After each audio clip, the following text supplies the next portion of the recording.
ಈ ಹಾಲು ಸೊಪ್ಪನ್ನು ಪ್ರತಿಯೊಬ್ಬರು ನೋಡೇ ಇರ್ತೀರ. ಕೊಡಿ ಮುರಿದಾಗ ಬರೀ ಹಾಲೇ ಬರುತ್ತೆ.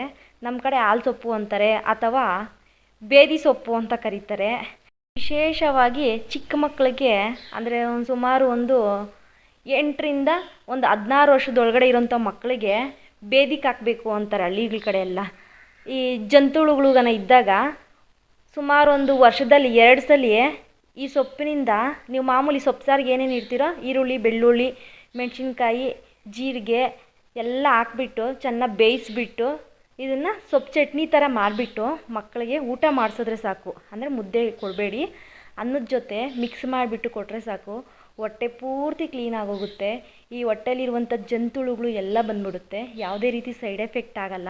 ಸುಮಾರು ಬೆಳಗ್ಗೆ 9 ಗಂಟೆಗೆ ನೀವು ಮಕ್ಕಳಿಗೆ ಇದರ ಊಟವನ್ನು ಕೊಟ್ಬಿಟ್ರೆ ಸುಮಾರು ಮಧ್ಯಾಹ್ನ 2 ಗಂಟೆ ಗಂಟ ಬೇದಿ ಆಗುತ್ತೆ. ಚೆನ್ನಾಗಿ ಬೇದಿ ಆದಮೇಲೆ ಸಾಕು ಬೇದಿ ಮಾಡಿದ್ದು ಅಂತ ಅನಿಸಿದ್ರೆ ಮಜ್ಜಿಗೆಯಲ್ಲಿ ಊಟ ಮಾಡಿಸಿದ್ರೆ ಸಾಕು, ಬೇದಿ ಆಟೋಮೆಟಿಕ್ಕಾಗಿ ನಿಂತೋಗ್ಬಿಡುತ್ತೆ.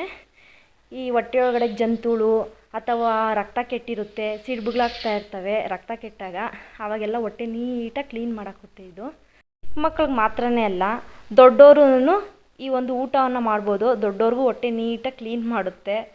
ಈ ಚಿಕ್ಕ ಮಾಹಿತಿಯನ್ನು ದಯವಿಟ್ಟು ನಿಮ್ಮ ಫ್ರೆಂಡ್ಸ್ಗೂ ಶೇರ್ ಮಾಡಿ. ಹಾಗೆ ಈ ಸೊಪ್ಪನ್ನು ನಿಮ್ಮ ಹಳ್ಳಿಗಳ ಕಡೆ ಏನಂತ ಕರೀತಾರೆ ಕಮೆಂಟಲ್ಲಿ ತಿಳಿಸಿ. ಹಾಗೆ ವಿಡಿಯೋಗೊಂದು ಲೈಕ್ ಮಾಡಿ, ನಮ್ಮ ಪೇಜನ್ನು ಫಾಲೋ ಮಾಡಿ. ಹಾಗೆ ಹಳ್ಳಿ ಮನೆ ಔಷಧಿ ಯೂಟ್ಯೂಬ್ ಚಾನಲನ್ನು ಸಬ್ಸ್ಕ್ರೈಬ್ ಮಾಡಿ.